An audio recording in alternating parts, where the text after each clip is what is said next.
Labis na about gender, madami man hindi support sa atin, madami man hadlang, kontra sa relationship natin, pero never dumating sa atin ang salitang give off.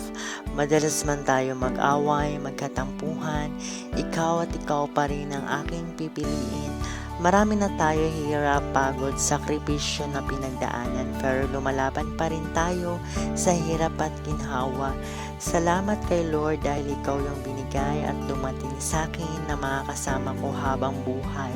Magpapasko na ikaw ang aking makakasama at marami pang taon na ikaw at ikaw pa rin ang aking kasama at aking pipiliin. Laban lang sa mga hamon ng buhay, sabay natin aputin ang ating mga pangarap na magkasama. Maligayang Pasko at manigong bagong taon sa inyong lahat mga kachoy!